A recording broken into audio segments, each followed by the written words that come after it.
All right. Hello, everybody. Welcome back to another edition of the Goodnight reading series for Wuthering Heights. I know some of you are interested and excited to see where the story goes now. So, just kind of to help people along to where we've been and where we've gotten up to, I'm going to do a little brief kind of overview of where we are. So, essentially, what's going on is we, the audience, are technically seeing things through the eyes of Mr. Lockwood. And Mr. Lockwood is learning about his landlord, Mr. Heathcliff, and how Mr. Heathcliff got the famed Wuthering Heights establishment. And he's learning about these events through Mrs. Dean, and Mrs. Dean is telling him about basically everything that's happened. So the people that used to own Wuthering Heights were the Earnshaws. Mr. Earnshaw used to have the building, but here's where things got interesting. So Mr. Heathcliff actually did a loan to Mr. Earnshaw, and Mr. Earnshaw essentially basically mortgaged all of his property, all of his land, all of his acreage, everything. So when Mr. Earnshaw died, everything went to Mr. Heathcliff. And Mr. Heathcliff took everything from him, and Mr. Earnshaw has a son, Hareton, and Hareton gets nothing. So Hareton has been made an indentured servant, and it's important to know that there's a woman that Heathcliff loved. Her name was Catherine. Catherine was kind of crazy, and she ended up dying in childbirth, and she had a daughter who they also named Catherine. So Catherine, her daughter, was riding out one day, and Hareton saw her, and now they know that she exists and who she is, and that's kind of where things are. And Catherine's father is Mr. Linton. Mr. Linton does not like the Heathcliff people. He's not into it. He's very angry that he lost his wife, Catherine, in childbirth because Heathcliff really came in and kind of just messed with everything. So that's kind of where we left off. Now, I will say I do try my best to try to make this interesting as a read. It's a little rough of a read, so please do give me a little grace. This is also my first time really going through this book, but nevertheless, I'm trying my best, so I hope you guys enjoy it to the best of your ability. Now, here we go. Chapter 19. A letter edged with black announced the day of my master's return. And I do want to mention that we're now reading in the viewpoint of Mrs. Dean, who is recounting all these events and what has happened to Mr. Lockwood. So this is who is speaking right now. It's Mrs. Dean. Isabella was dead, and he wrote to bid me to get mourning for his daughter and arrange a room and other accommodations for his youthful nephew. Catherine ran wild with joy at the idea of welcoming her father back, and indulged a most sanguine anticipation of innumerable excellences of her real cousin. The evening of their expected arrival came. Since early morning she had been busy ordering her own small affairs, and now, attired in her new black frock, poor thing, her aunt's death impressed her with no definite sorrow. She obliged me by constant worrying to walk with her down through the grounds to meet them. "Linton is just 6 months younger than I am," she chattered as we strolled leisurely over the swells and hollows of mossy turf under the shadow of the trees. "How delightful it will be to have him for a playfellow. Oh, Aunt Isabella sent Papa a beautiful lock of his hair. It was lighter than mine, more flaxen and quite as fine. I have it carefully preserved in a little glass box, and I've often thought what pleasure it would be to see its owner. Oh, I am so happy. And Papa, oh dear Papa, dear, dear Papa. Oh, please come, Ellen. Let us run. Come, run." She ran and returned and ran again, many times before my sober footsteps reached the gate, and then she seated herself on the grassy bank beside the path, and tried to wait patiently, but that was impossible. She couldn't be still a minute. "Oh, how long are they?" she exclaimed. "Ah, I see some dust on the road. They are coming. No, oh. Well, when will they be here? May we not go a little farther, maybe half a mile? Oh, please, Ellen, only just half a mile. Do say yes to that clump of birches at the turn, you know. I refused staunchly, and at length her suspense was ended. The traveling carriage rolled on in sight. Miss Cathy shrieked and stretched out her arms as soon as she caught her father's face looking from the window. He descended, nearly as eager as herself, and a considerable interval elapsed ere they had a thought to spare for any but themselves. While they exchanged caresses, I took a peep in to see after Linton. He was asleep in a corner, wrapped in a warm, fur-lined cloak, as if it had been a winter.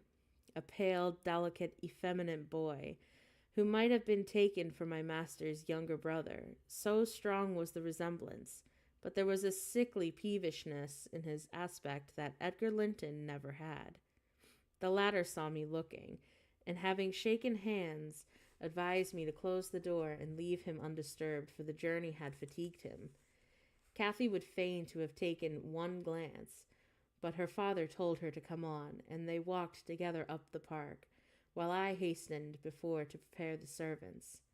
"Now, darling," said Mr. Linton, addressing his daughter as they halted at the bottom of the front steps, "your cousin is not so strong or so merry as you are, and he has lost his mother, remember, a short time while since. Therefore, do not expect him to play and run about with you directly, and don't harass him much by walking or talking.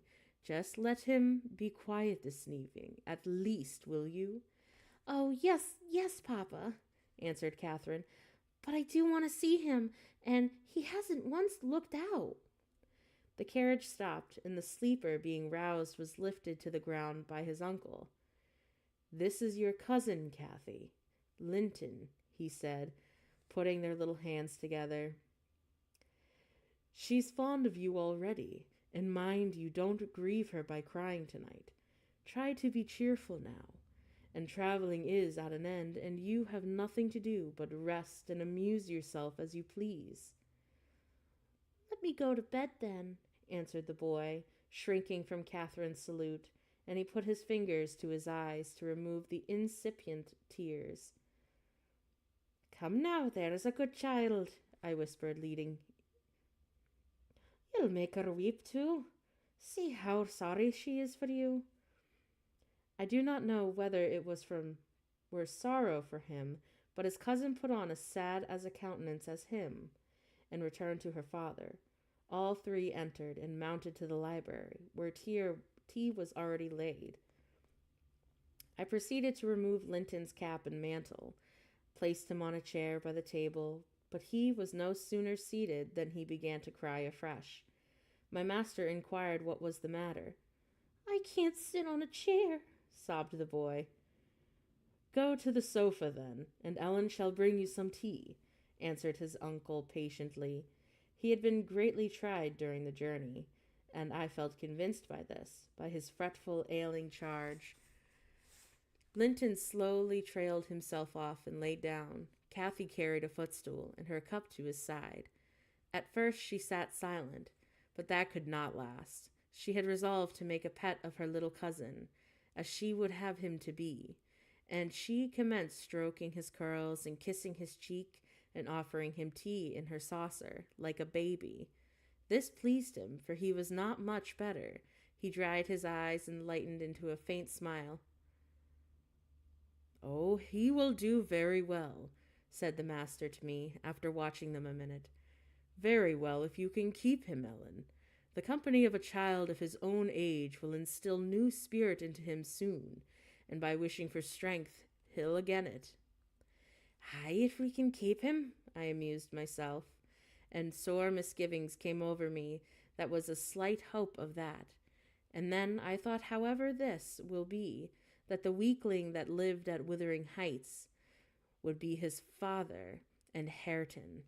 What playmates and instructors would they be? Our doubts were presently decided, even earlier than I expected. I had just taken the children upstairs when after tea was finished, and Linton fell asleep. He could not suffer me to leave him till that was the case. I had come down and was standing by the table in the hall, lighting a bedroom candle for Mr. Edgar, when a maid stepped out of the kitchen and informed me that Mr. Heathcliff's servant Joseph was at the door and wished to speak with the master.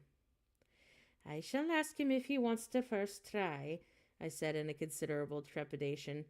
"A very unlikely hour to be troubling people, and the instant they have returned from a long journey.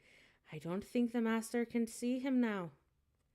Joseph had advanced through the kitchen as I uttered these words, and now presented himself in the hall.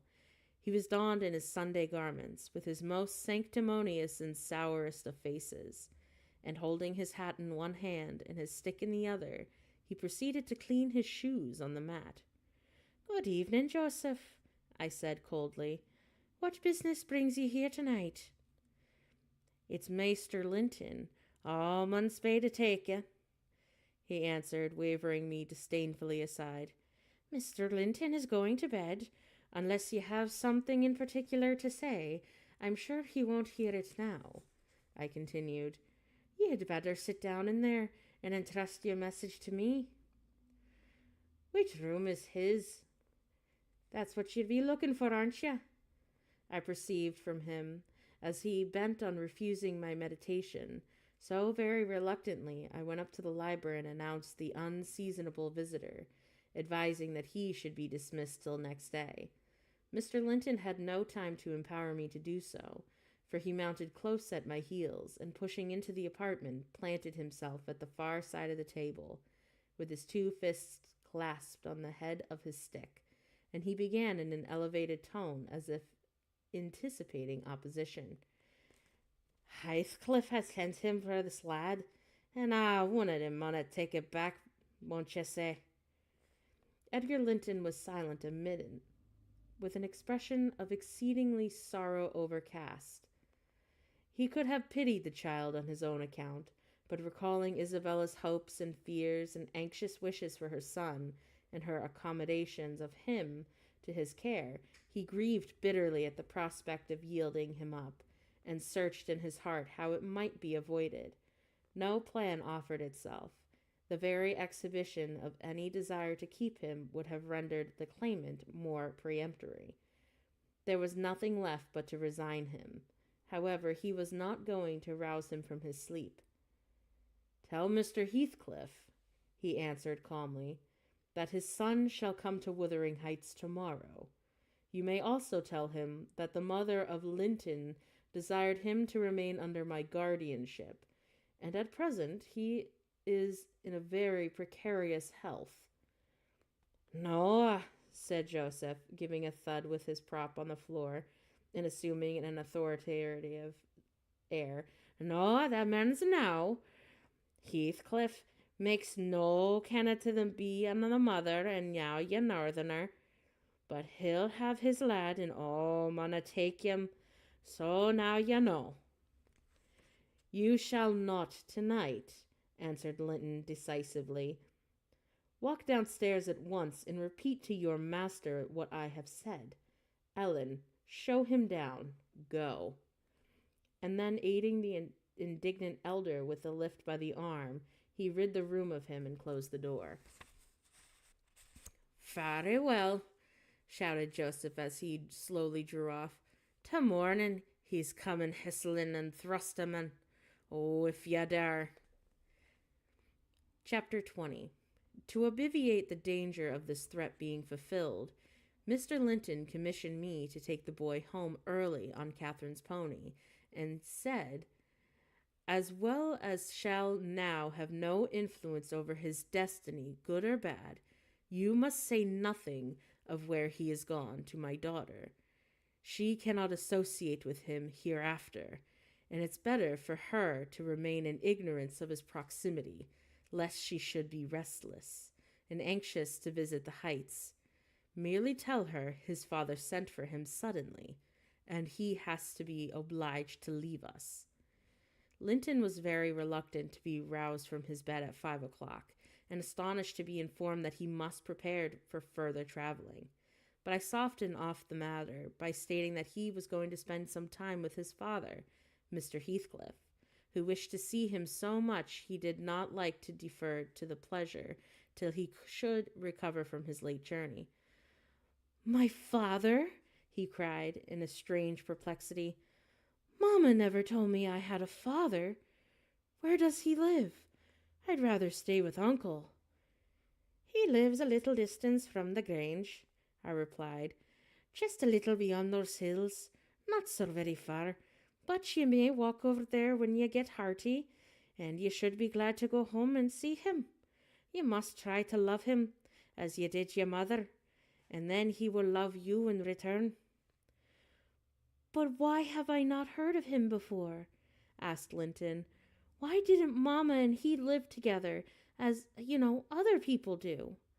"Well, he had a business to keep him up in the north," I answered, "and your mother's health required her to reside in the south." "And well, why didn't Mamma speak to me about him?" persevered the child. "She often talked of uncle, and I learned to love him long time ago. How am I to love Papa? I don't even know him." "Oh, darling, all children love their parents," I said.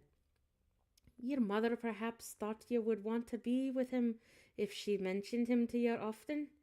Let us make haste, and early ride on such a beautiful morning is such preferable to an hour's more sleep." "Well, is she to go with us?" he demanded. "The little girl I saw yesterday." "Not now," I replied. "Well, is uncle coming?" he continued. "No, I shall be your companion there," I said. Linton sank back on his pillow and fell into a brown study. "I won't go without uncle," he cried at length. "I can't tell you where you mean to take me."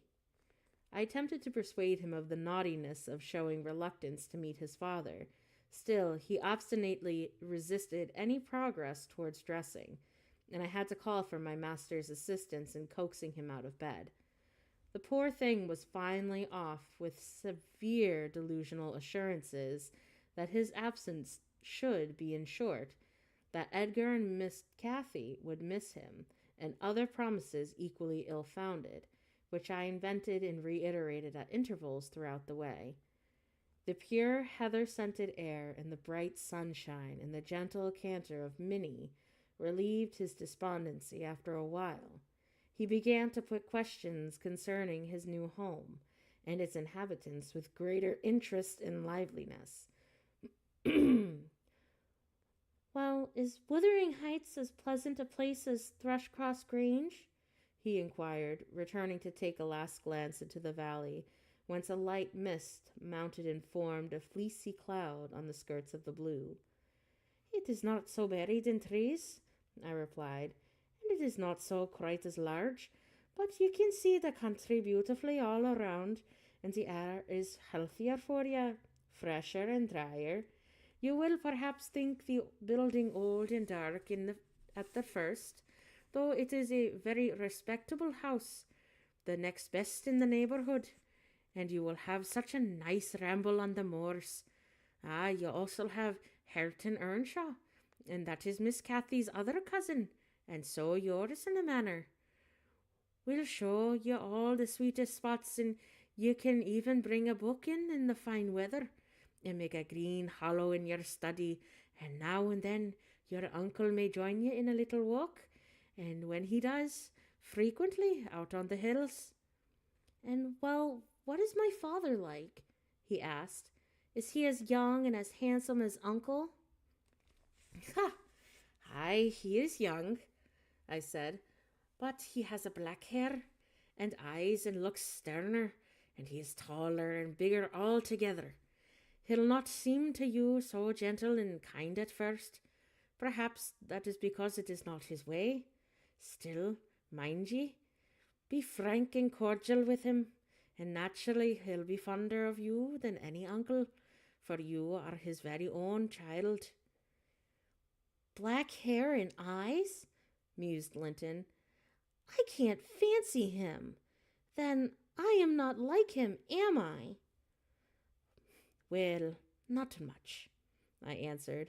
Not a morsel, I thought, surveying the regret in the white complexion and slim frame of my companion, and his large, languid eyes, his mother's eyes, save that, unless a morbid touchiness rekindled in them a moment. They had not a vestige of her sparkling spirit. How strange that he should never come home to see Mamma and me, he murmured. Has he ever seen me? If he have, I must have been a baby. I remember not a single thing about him.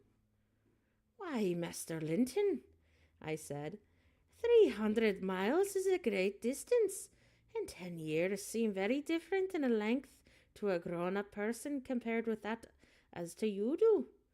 It is probable that Mr. Heathcliff proposed going from summer to summer, but never found a convenient opportunity, and now it is too late. Don't trouble him with your questions on the subject. It will disturb him for no good.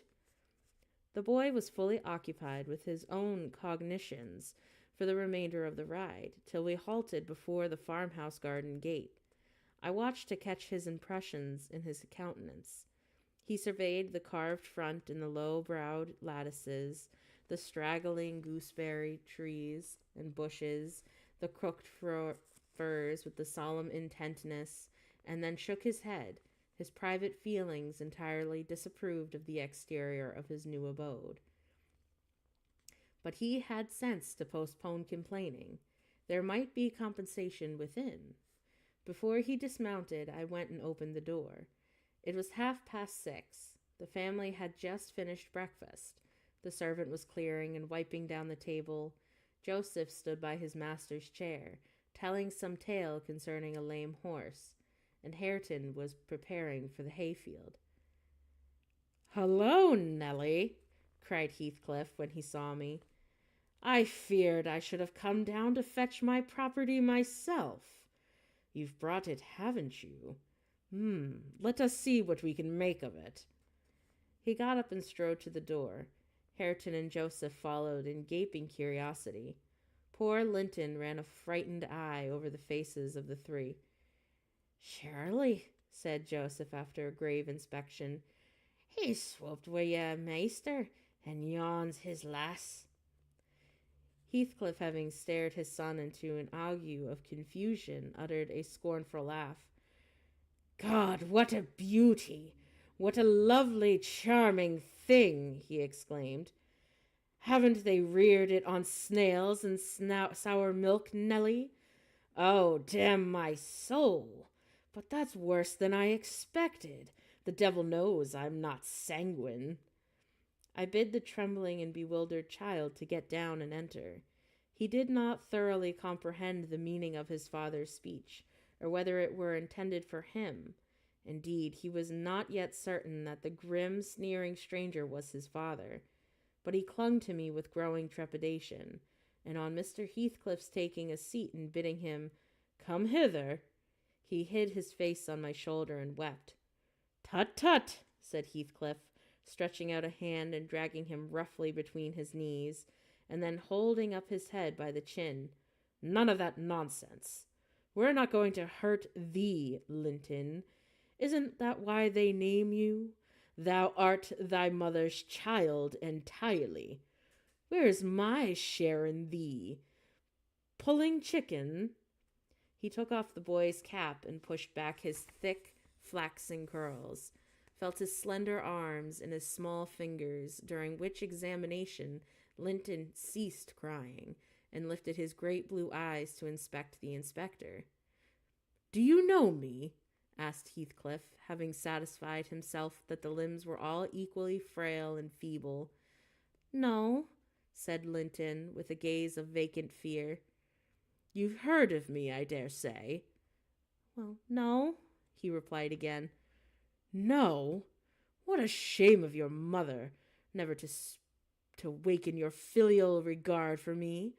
You are my son, then, I'll tell you, and your mother was a wicked slut to leave you in ignorance of the sort of father you possessed. Now, Don't you wince and color up, though it is something to you to see you have not white blood. Be a good lad, and I'll do for you, Nellie. If you tired, you may sit down, if not, get home again. I guess you'll report what you hear and see to the little cipher at the Grange, and this thing won't be settled while you linger about it. Well, I replied, I hope you'll be kind to the boy, Mr. Heathcliff, or you'll not keep him long, and he's all you have of the kin in the world that you'll ever know, remember.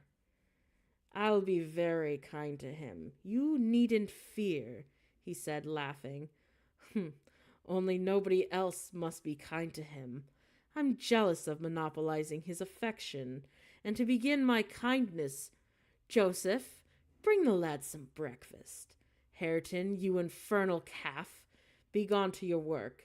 Yes, Nell, he added when they had departed, my son is prospective owner of your place, and I should not wish him to die till I am certain of being his successor. Besides, he's mine, and I want the triumph of seeing my descendant fairly lord of their estates, my child hiring their children to till their father's lands for wages.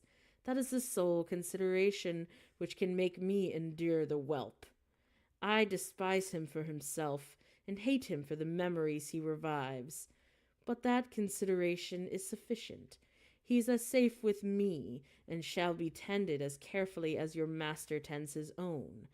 I have a room upstairs, furnished for him in a handsome style. I've engaged a tutor also to come 3 times a week from 20 miles distance to teach him what he pleases to learn. I've ordered Hareton to obey him, and in fact I've arranged everything with a view to preserve the superior and the gentleman in him above his associates. I do regret, however, that he so little deserves the trouble. If I wished any blessing in the world, it was to find him a worthy object of pride, and I'm bitterly disappointed with the whey-faced, whining wretch.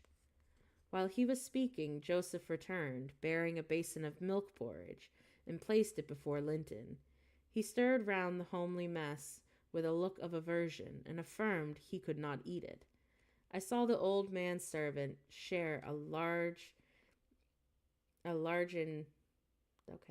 in his master and scorn of the child, though he was compelled to retain the sentiment in his heart, because Heathcliff plainly meant his underlings to hold him in honor. Cannot eat it, replied he, peering at Linton's face and subduing his voice to a whisper for fear of being heard. But Maester Hareton never ate now else, when he were little un. Oh, what good enough for him is good enough for ya, as a what you think. No, I shan't eat it, answered Linton snappishly. Take it away. Joseph snatched up the food indignantly and brought it to us. Is there no else a's the victuals? He asked, thrusting the tray under Heathcliff's nose. What should ail them? He said. Wah, answered Joseph. Yon dainty chap says he cannot eat 'em. Oh, but I guess it's all right. His mother were so, and almost too mucky to soak the corn for baking her bread. Don't mention his mother to me, said the master angrily. Get him something that he can eat. That's all. What is his usual food, Nellie? I suggested boiled milk or tea, and the housekeeper received instructions to prepare some. Come, I reflected, his father's selfishness may contribute to his comfort. He perceives his delicate constitution and the necessity of treating him tolerably. I'll console Mr. Edgar by acquainting him with the turn of Heathcliff's humor and how it has taken. Having no excuse for lingering longer, I slipped out, while Linton was engaged timidly rebuffing the advances of a friendly sheepdog, but he was too much on the alert to be cheated. As I closed the door, I heard a cry and a frantic repetition of words. Don't leave me! I'll not stay here! I'll not stay here! Then the latch was raised and fell. They did not suffer him to come forth. I mounted Minnie and urged her to a trot, so my brief guardianship then ended. Chapter 21.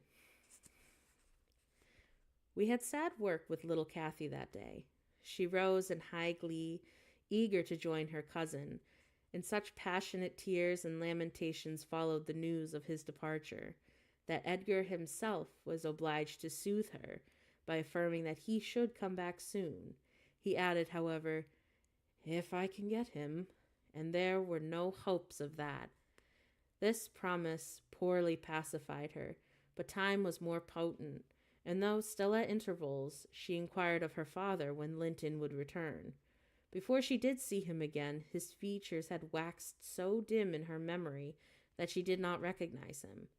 When I chanced to encounter the housekeeper of Wuthering Heights in paying business visits to Gimmerton, I used to ask how the young master got on, for he lived almost as secluded as Catherine herself, and was never to be seen.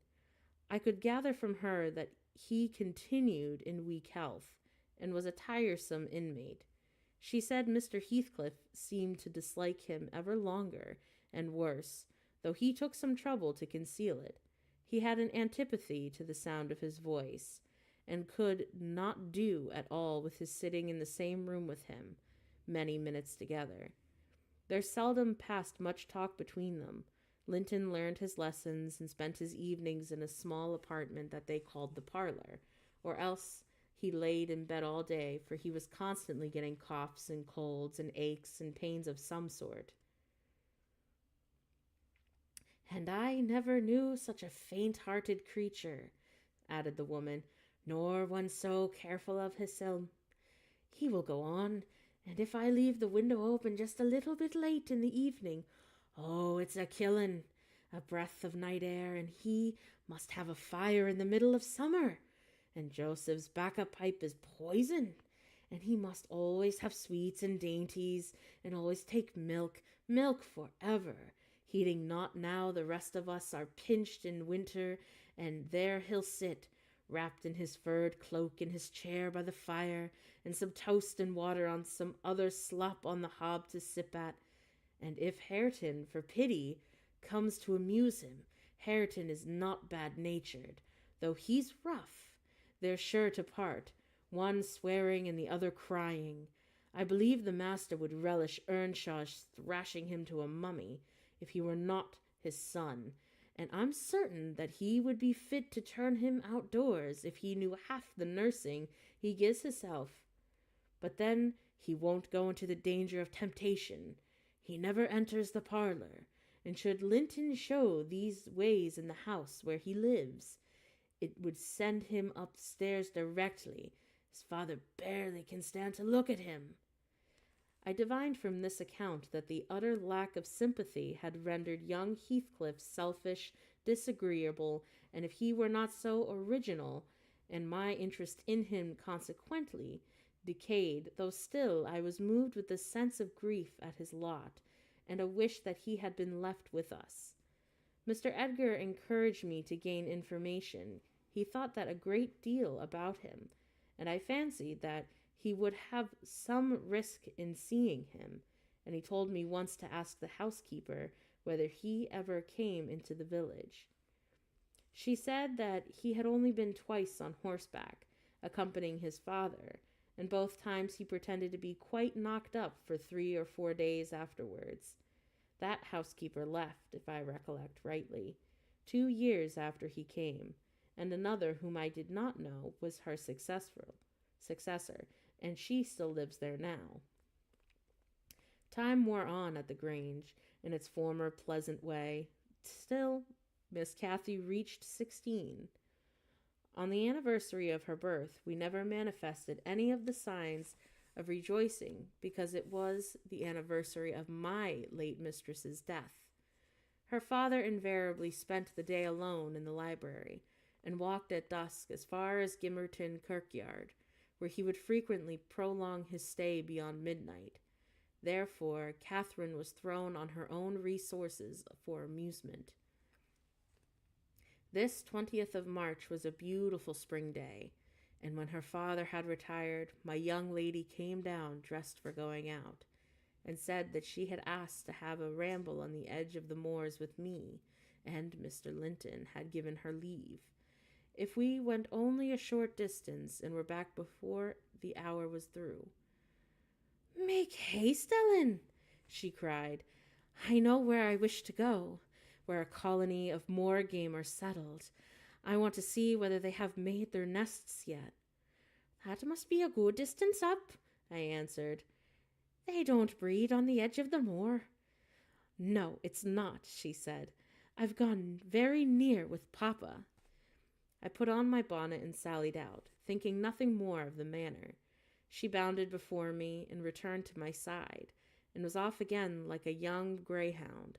And at first I found plenty of entertainment in listening to the larks singing far and near, and enjoying the sweet, warm sunshine, and watching her, my pet, and my delight, with her golden ringlets flying loose behind, and her bright cheek as soft and pure in its bloom as a wild rose, and her eyes radiant with cloudless pleasure. She was a happy creature, and an angel in those days. It's a pity she could not be content. "Well," I said, "where are your moor game, Miss Cathy? We should be at them by now, aren't we? The Grange Park fence is a great way off for now." "Oh, just a little further. Oh, just a little further, Ellen," was her answer continually. "Climb to that hillock, past that bank, and by the time you reach the other side, I shall have raised the birds." But there were so many hillocks and banks to climb and pass that at length I began to be weary, and told her we must halt and retrace our steps. I shouted to her, and she had outstripped me a long way. She either did not hear or did not regard, for she still sprang on, and I was compelled to follow.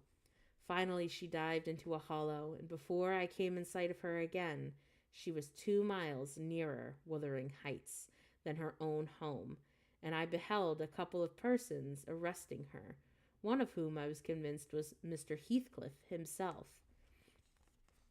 Cathy had been caught in the fact of plundering, or at least hunting out of the nests of the grouse. The heights were Heathcliff's land, and he was reproving the poacher. "I've never taken nor found any," she said as I toiled to them, expanding her hands in corroboration of the statement. "I didn't mean to take them, but Papa told me there were quantities up here, and I wished to see the eggs." Heathcliff glanced at me with an ill-meaning smile, expressing his acquaintance with the party and consequently his malevolence towards it, and demanded who Papa was. "Well, Mr. Linton of Thrushcross Grange," she replied. "I thought you did not know me, or you wouldn't have spoken out in that way." "You suppose Papa is highly esteemed and respected, then?" he said sarcastically. "Well, and then what are you?" inquired Catherine, gazing curiously on the speaker. "That man I've seen before. Is he your son?" She pointed to Hareton. The other individual, who had gained nothing but increased bulk and strength by the addition of 2 years to his age, seemed as awkward and rough as ever. "Ay, Miss Cathy," I interrupted, "it will be 3 hours instead of 1 that we've been out presently. We really must be going back." "Oh, no, no, no. That man is not my son," answered Heathcliff, pushing me aside.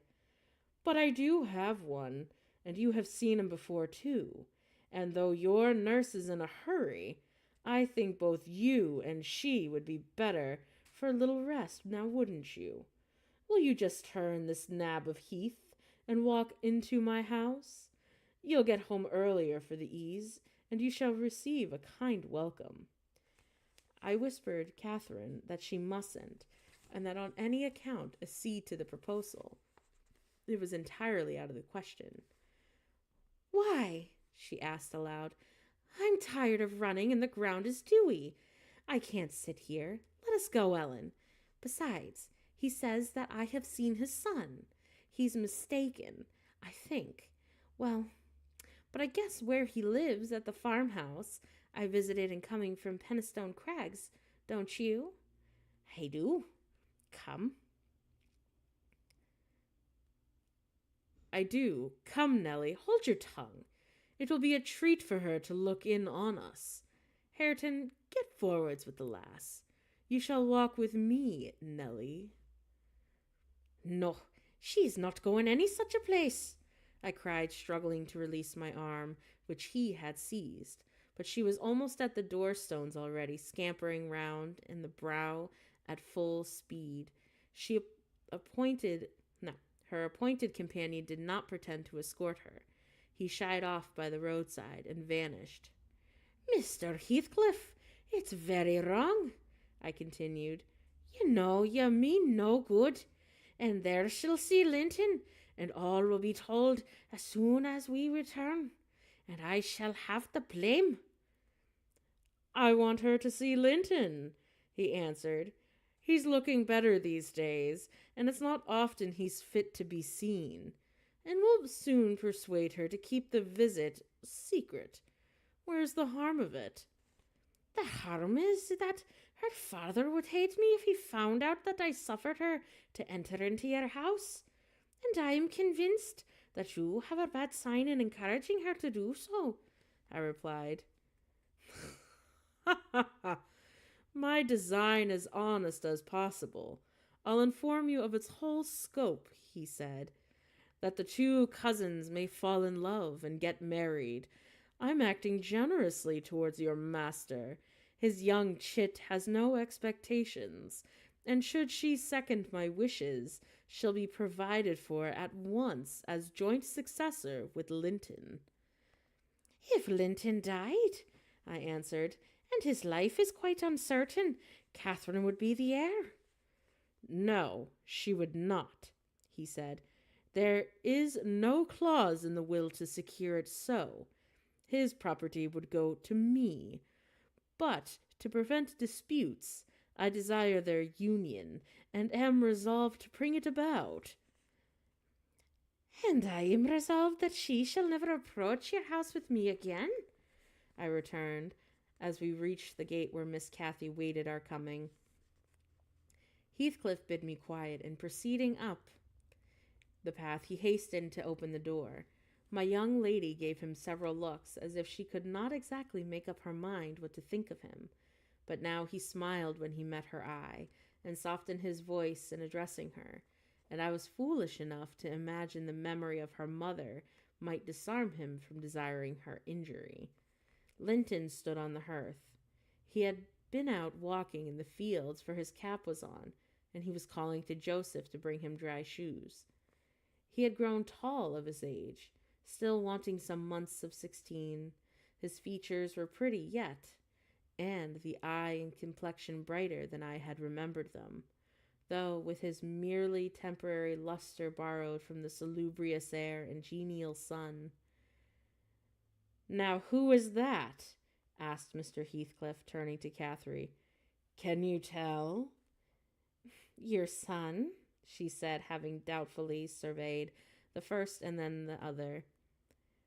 Why, yes, he answered, but this is the only time you have beheld him. Think.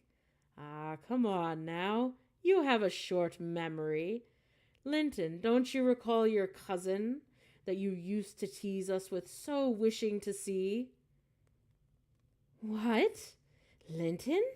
She cried, kindling into a joyful surprise at the same name that she heard so long ago.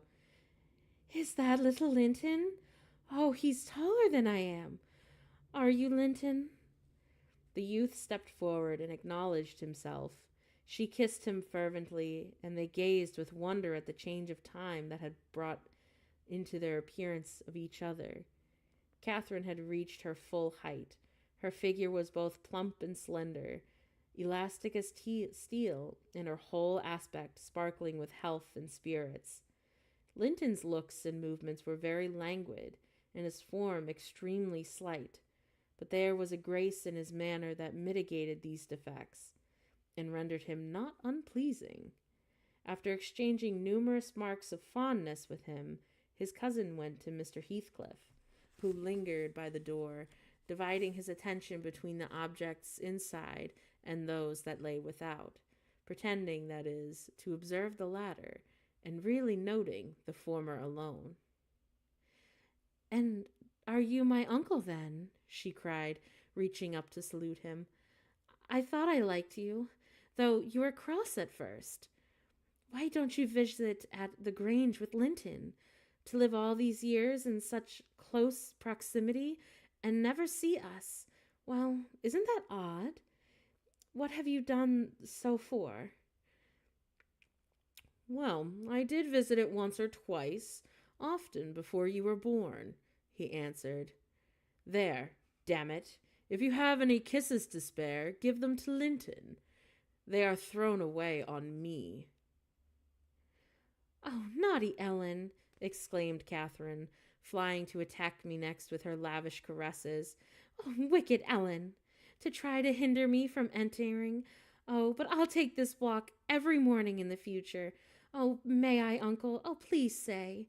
And maybe sometimes I can bring Papa. Oh, won't you be so glad to see us?" "Of course," replied the uncle with a hardly suppressed grimace, resulting from his deep aversion to both the proposed visitors. "But stay," he continued, turning towards the young lady. "Now I think of it, I'd better tell you. Mr. Linton has a prejudice against me. Oh, we quarreled one time of our lives with unchristian ferocity, and if you mention coming here to him, well, he will just put a veto on your visits altogether. Therefore, you must not mention it, unless you be careless of seeing your cousin hereafter. You may come if you will, but you must not mention it." "Oh, well, why did you quarrel?" asked Catherine, considering. "He thought me too poor to wed his sister," answered Heathcliff, "and was grieved that I did get her in the end.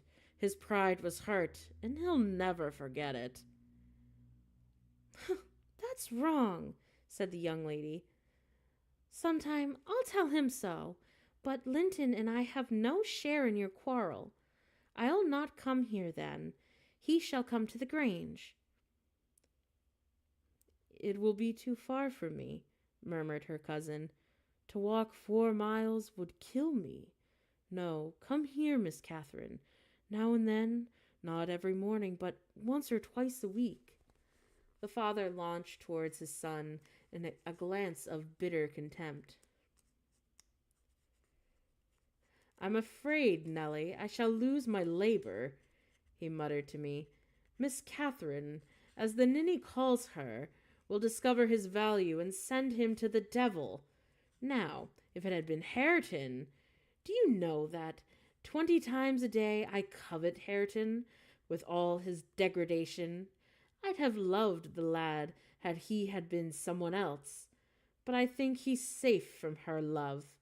I'll pit him against the paltry creature, unless it bestir itself briskly. We calculate it will scarcely last until it's 18. Oh, confound the vapid thing! He's absorbed in drying his feet and never looks at her. Linton!" "Yes, father," answered the boy. "Have you nothing to show your cousin anywhere about, not even a rabbit or a weasel's nest? Take her into the garden before you change your shoes, and into the stable to see your horse." "Wouldn't you rather sit here?" asked Linton, addressing Kathy in a tone much expressed reluctance to move again. "Well, I don't know," she replied, casting a longing look at the door and evidently eager to be active. He kept his seat and shrank closer to the fire. Heathcliff rose and went into the kitchen, and from thence to the yard, calling out for Hareton. Hareton responded, and presently the two re-entered. The young man had been washing himself, as was visible by the glow in his cheeks and his wetted hair. "Oh, I'll ask you, uncle," cried Miss Cathy, recollecting the housekeeper's assertion. That is not my cousin, is he? Why, yes, yes, he is. Your mother's nephew. Don't you like him? Catherine looked queer. Is he not a handsome lad? He continued. The uncivil little thing stood on tiptoe and whispered a sentence in Heathcliff's ear. He laughed. Hareton darkened. I perceived he was very sensitive to suspected slights, and had obviously a dim notion of his inferiority. But his master or guardian chased the frown by exclaiming, "You'll be the favorite among us, Hareton. She says that you are... Oh, what was it? Well, something very flattering. Here you go with her around the farm, and behave like a gentle, mind you. Don't use any bad words, and don't stare when the young lady is not looking at you. And be ready to hide your face when she is. And when you speak, say your words slowly, and keep your hands out of your pockets. Be off, and entertain her as nicely as you can." He watched the couple walking past the window. Earnshaw had his countenance completely averted from his companion. He seemed studying the familiar landscape with a stranger's and an artist's interest. Catherine took a sly look at him, expressing small admiration. She then turned her attention to seeking out objects of amusement for herself, and tripped merrily on, lilting a tune to supply the lack of conversation. "I've tied his tongue," observed Heathcliff. "He'll not venture out a single syllable all the time. Nelly, you recollect me at his age. Nay, some years younger. Did I ever look so stupid, so gaumless, as Joseph calls it?" "Worse," I replied, "because more sullen with it." "I've a pleasure in him," he continued, reflecting aloud. "He has satisfied my expectations. If he were a born fool, I should not enjoy it half so much. But he's no fool, and I can sympathize with all of his feelings, having felt them myself. I know what he suffers now. For instance, exactly. It is merely a beginning of what he shall suffer, though. And he'll never be able to emerge from his bathos of coarseness and ignorance. I've got him faster than his scoundrel of a father secured me, and lower, for he takes pride in his brutishness. I've taught him to scorn everything extra animal as silly and weak. Don't you think Hindley would be proud of his son if he could see him? Almost as proud as I am of mine. But there's this difference. One is gold put to the use of paving stones, and the other is tin polished to ape a service of silver. Mine has nothing valuable to it, yet I shall have the merit of making it go as much and such poor stuff can go. His had first-rate qualities. They are lost, rendered worse than unavailing. I have nothing to regret. He would have more than any, but I are aware of it. And the best it is, Hareton is damnably fond of me. You'll own that I've outmatched Hindley here. If the dead villain could rise from his grave to abuse me for his offspring's wrongs, I should have the fun of seeing the said offspring fight him back again, indignant that he should dare to rail at the one friend he has in the world. Heathcliff chuckled a fiendish laugh at the idea. I made no reply, because I saw that he expected none. Meantime, our young companion, who sat too removed from us to hear what was being said, began to evince symptoms of uneasiness, probably repenting that he denied himself the treat of Catherine's society for fear of a little fatigue. His father remarked the restless glances wandering to the window, and the hand irresolutely extended towards his cap. "Get up, you idle boy," he exclaimed with amused heartiness. "Away, after them. They are just at the corner, by the stand of hives." Linton gathered his energies and left the hearth. The lattice was open, and he stepped out. I heard Cathy inquiring of her unsociable attendant, What was in that inscription over the door? Hareton stared up and scratched his head like a true clown. It's some damnable writing, he answered. I cannot read it. You can't read it, said Catherine. I can read it. It's English. But I want to know, why is it there? Linton giggled in the first appearance of mirth that he had exhibited. He does not know his letters, he said to his cousin. Could you believe in the existence of such a colossal dunce? Is that all he should be? Asked Miss Cathy seriously. Or is he simple, not right? I've questioned him twice now, and each time he looks so stupid. I think he does not understand me. I can hardly understand him, I'm sure. Linton repeated his laugh and glanced at Hareton tauntingly, who certainly did not seem quite clear of the comprehension of that moment. There's nothing the matter but laziness is there, Earnshaw, he said. My cousin fancies you are an idiot. There you experience the consequence of scorning, book larning, as you would say. Have you noticed, Catherine, his frightful Yorkshire pronunciation? Where the devil is the use on't? Growled Hareton, more ready in answering his daily companion. He was about to enlarge further, but the two youngsters broke into a noisy fit of merriment, my giddy miss being delighted to discover that she might turn his strange talk to matter of amusement. Where is the use of the devil in that sentence? Tittered Linton. Papa told you not to say any bad words, and you can't open your mouth without one. Do try to behave like a gentleman. Now do. If thou weren't a lass than a lad, then I would fall thee this minute. I would pitiful lath of the crater, retorted the angry boor, retreating while his face burnt with mingled rage and mortification, for he was conscious of being insulted and embarrassed how to resent it. Mr. Heathcliff, having overheard the conversation as well as I had, smiled when he saw him go, but immediately afterwards cast a look of singular aversion on the flippant pair, who remained chattering in the doorway. The boy, finding animation enough while discussing Hareton's faults and deficiencies, and relating anecdotes of his goings-on, and the girl relishing his pert and spiteful sayings, without considering the ill nature that they evinced, but I began to dislike, more than to compassionate, Linton, and to excuse his father in some measure for holding him cheap. I stayed till afternoon.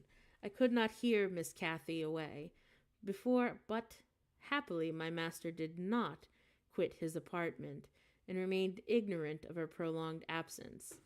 As we walked home, I would fain to have enlightened my charge on the characters of the people that we had just quitted, but she got it into her head that I was just as prejudiced against them. Aha! she cried. You take Papa's side, Ellen.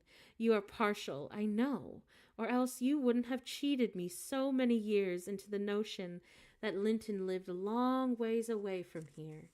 I'm really extremely angry, only I'm so pleased, but I just cannot show it. But you must hold your tongue about my uncle. He's my uncle. Remember, and I'll scold Papa for quarreling with him. And so she ran on, till I dropped endeavoring to convince her of her mistake. She did not mention the visit that night, because she did not see Mr. Linton. Next day it all came out, sadly to my chagrin, and still I was not altogether sorry. I thought the burden of directing and warning would be more efficiently borne by him than me, but he was too timid in giving satisfactory reasons for his wish that she should shun the connection with the household of the Heights, and Catherine liked good reasons for restraint that harassed her petted will. "Oh, Papa," she exclaimed after the morning salutations, "guess who I saw yesterday in my walk on the moors. Oh, Papa, you started. You've not done right, have you now? Well, I saw. But listen, and you shall hear how I found you out, and Ellen, who is in league with you, and yet pretended to pity me so. Well, when I kept hoping, and was always disappointed about Linton's coming back. She gave a faithful account of her excursion and its consequences, and my master, though he cast more than one reproachful look at me, said nothing till she had concluded. Then he drew her to him, and asked if she knew why he had concealed Linton's near neighborhood from her. Could she think it was now to deny her a pleasure that she might harmlessly enjoy? Well, it was because you disliked Mr. Heathcliff, she answered. Then you believe that I care more for my own feelings than yours, Kathy, he said. No, it was not because I disliked Heathcliff, but because Mr. Heathcliff dislikes me, and in a most diabolical man, he delights in the wrong and ruin of those he hates. If they give him the slightest opportunity, I knew that you could not keep up an acquaintance with your cousin because of this, without being brought into contact with him, and I knew that he would detest you on my account. So, for your own good and nothing else, I took precautions that you should not see Linton again. I meant to explain this some time ago, as you grew older, and I'm sorry that I had delayed it. Well, but Mr. Heathcliff was quite cordial, Papa, observed Catherine, not at all convinced, and he didn't object to our seeing each other.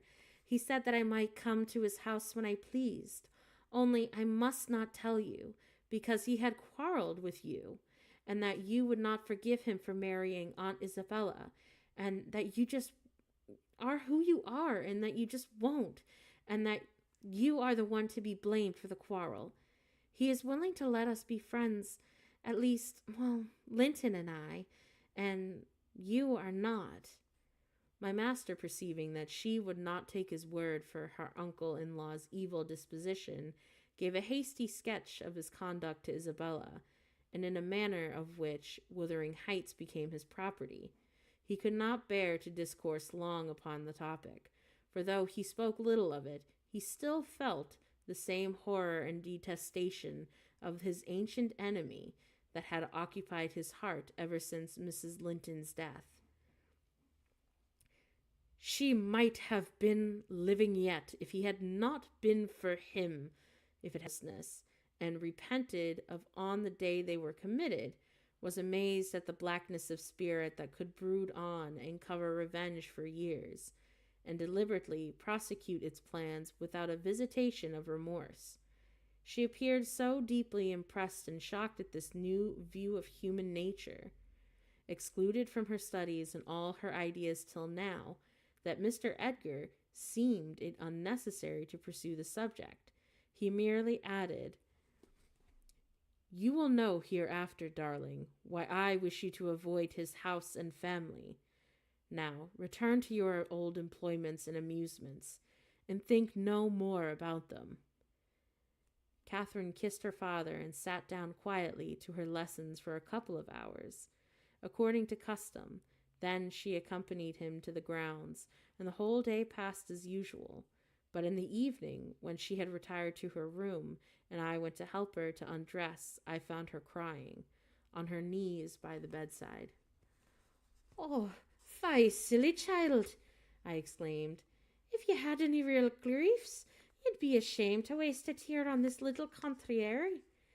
Oh, you never had one shadow of a substantial sorrow, Miss Catherine. Oh, suppose for a minute that the master and I were dead, and you were by yourself in the world. How would you feel then, compared to the present occasion, with such an affliction that is? And be thankful for the friends you have instead of coveting more." "I'm not crying for myself, Ellen," she answered. "It's for him. He expected to see me again tomorrow, and there he'll be so disappointed, and he'll wait for me, and I shan't come." "Ah, fine nonsense," I said. "Do you imagine that as though as much of you as you have of him? Hasn't he Hareton for a companion? Not 1 in 100 would weep at losing a relation they'd only just seen twice, for after 2 afternoons. Linton will conjecture how it is, and trouble himself no further about you. But may I not write a note to tell him why I cannot come? She asked, rising to her feet, and just send those books I promised to lend him.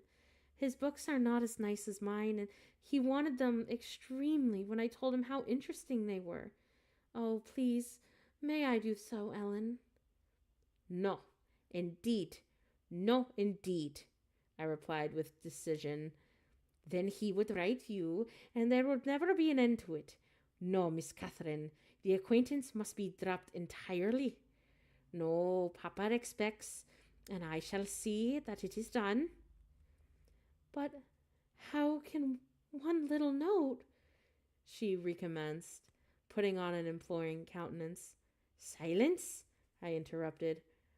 We'll not begin with the little notes. Get into bed. She threw at me a very naughty look, so naughty that I would not kiss her good night at first. I covered her up and shut her door, in great displeasure, but repenting halfway, I returned softly, and lo, there was Miss, standing at the table with a bit of blank paper before her and a pencil in her hand, which she guiltily slipped out of sight on my re-entrance. You'll get into nobody to take that, Catherine, I said. If you write it at present, I shall put it to your candle. I set the extinguisher on the flame, receiving as I did so to slap on my hand and a petulant "cross thing" when she quitted again. The letter was finished and forwarded to his destination by a milk fetcher who came from the village, but that I didn't learn till some time afterwards.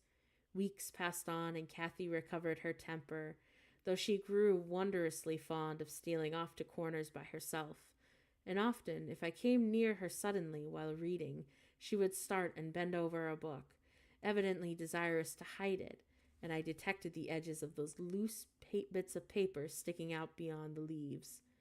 She also got a trick of coming down early in the morning and lingering about the kitchen as if she were expecting the arrival of something, and she had a small drawer in the cabinet in the library, which she took trifle over for hours, and whose key she took special care to remove when she left.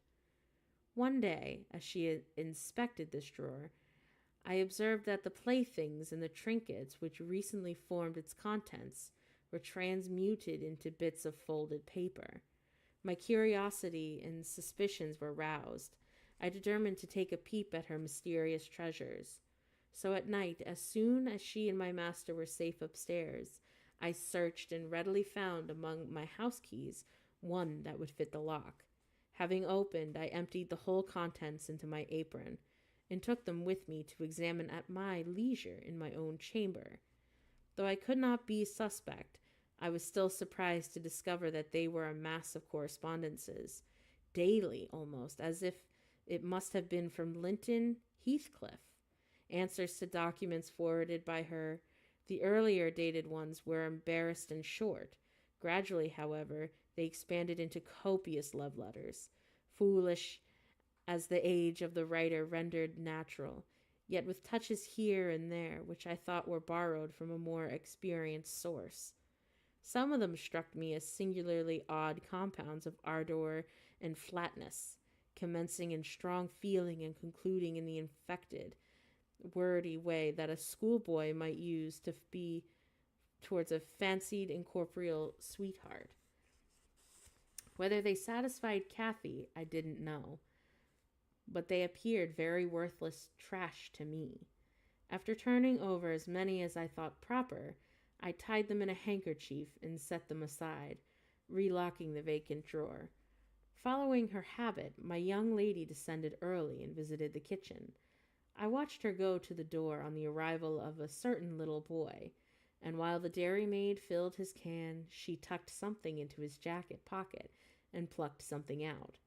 I went round by the garden and laid wait for the messenger, who fought valorously to defend his trust, and we split the milk between us. But I succeeded in abstracting the epistle, and threatening serious consequences if he did not look sharp home, I remained under the wall and perused Miss Cathy's affectionate composition. It is more simple and more eloquent than her cousin's, pretty and very silly. I shook my head and went meditating into the house. The day being wet, she could not divert herself with rambling about the park, so at the conclusion of her morning studies she resorted to the solace of the drawer. Her father sat reading at the table, and I, on purpose, had sought a bit of work in some unripped fringes of the window curtain, keeping my eyes steadily fixed on her proceedings. Never did any bird fly back to a plundered nest which it had left full brim of chirping young ones, and express more complete despair in its anguished cries and flutterings than she by her single "Oh!" and the change that transfigured her late happy countenance. Mr. Linton looked up. "What is the matter, love? Have you hurt yourself?" he said. His tone and look assured her that he had not been the discoverer of the hoard. "Oh, no, Papa," she guessed. Ellen, come upstairs. I'm sick." I obeyed her summons and accompanied her out. "Oh, Ellen, you have gotten them," she commenced immediately, dropping on her knees when we were enclosed alone. "Oh, give them to me, and I'll never do it again. Please, please, don't tell Papa. You have not told Papa. Oh, Ellen, please say that you have not. I've been exceedingly naughty, but I won't do it any more, I promise." With a grave sincerity in my manner, I bid her stand up. "So," I exclaimed, "Miss Catherine, you are tolerably far on. It seems you may have been well ashamed of them. A fine bundle of trash that you study in your leisure hours, to be sure. Why, it's good enough to be printed. And what do you suppose the master will think when I display it before him? I haven't shown it yet, but you needn't imagine I shall keep your ridiculous secrets. For shame, if you must have led the way in the writing of such absurdities. He would not have thought of beginning, I am very certain." Oh, I didn't, sobbed Kathy, fit to break her heart. "I didn't once think of loving him until—" "Loving!" I cried as scornfully as I could utter the word. "Loving! Did anybody ever hear the like? I might just as well talk of loving the miller who comes once a year to buy our corn. Ah, pretty loving indeed! And both times together you've seen Linton hardly 4 hours in your life. Now here is the babyish trash. I'm going with it to the library. We'll see what your father has to say to such loving." She sprang at her precious epistles, but I held them above my head, and then she poured out further frantic entreaties that I would burn them, do anything rather than show them, and being really fully as inclined to laugh as scold, I esteemed all the girlish vanity. I at length relented in a measure and asked, "If I consent to burn them, will you promise faithfully to neither send nor receive a letter again, nor a book, nor locks of hair, nor rings or playthings?" "We don't send playthings," cried Catherine, her pride overcoming her shame. "Nor anything at all then again, my lady," I said, "unless you will. Here I go." "I promise, Ellen," she cried, catching my dress. "Oh, put them in the fire. Oh, please, please do so." But then I proceeded to open a place with a poker. The sacrifice was too painful to be borne. She earnestly supplicated that I would spare her 1 or 2. "Oh, please, Ellen, please, just 1 or 2, to keep for Linton's sake." I unknotted the handkerchief and commenced dropping them in front. "Oh, please, I will have 1 at least, you cruel wretch!" she screamed, darting her hand into the fire and drawing forth some half-consumed fragments at the expense of her fingers. "Very well, then I will have something to exhibit to your papa," I answered, shaking back the rest into the bundle and turning anew to the door. She emptied her blackened pieces into the flames and motioned me to finish the immolation. It was done. I stirred up the ashes and interred them under a shovel full of coals, and she, mutely, with a sense of intense injury, retired to her private apartment. I descended to tell my master that the young lady's qualm of sickness was almost gone, but I judged it best for her to lie down for a while. She wouldn't dine, but she did appear at tea, pale and red about the eyes, and marvelously subdued in an outward aspect. Next morning I answered the letter by a slip of paper inscribed, Master Heathcliff is requested to send no more notes to Miss Linton, as she will not receive them. And thenceforth the little boy came with vacant pockets.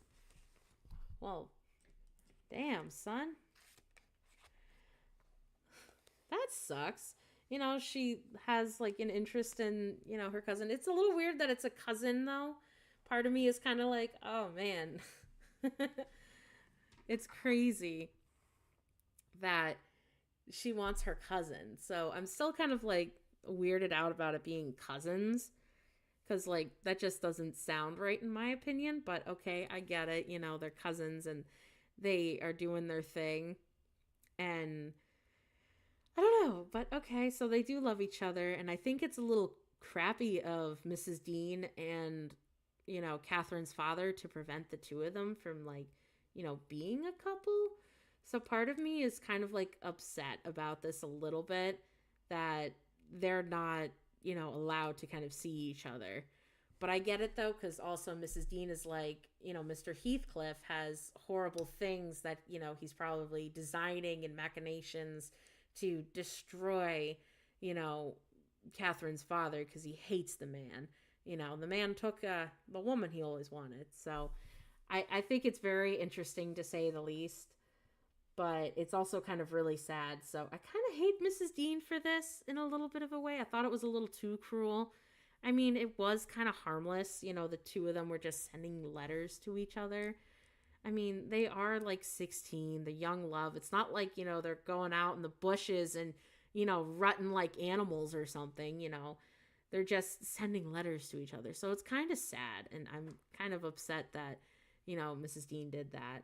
I have no idea where this is going to go. I kind of feel like, in a way, like Catherine and Linton are going to get together secretly and they're just going to like secretly marry or something. And it's going to be interesting. So who knows? But anyway, if you guys enjoyed listening to me read more of Wuthering Heights, I do try my best to, read it in a decent light. I try to do some accents. I know I'm not the best, but I do try because it can get confusing if I didn't try to do some accent to differentiate the characters. So I do thank you, Amici, for your wonderful comment about, me reading it well. I know you said it's one of your favorite books, and I hope I'm doing it justice. This is my first time reading it, so it's all brand new to me. And yeah, if you liked listening, please feel free to subscribe or follow or like. I do stream pretty regularly, and I do plan on streaming again tomorrow at 8 p.m. Eastern Time. I would stream longer, but I don't think my voice can take that much of a beating. But yeah, so if you guys enjoyed it, please come hang out with me next time. And until then, I hope you all stay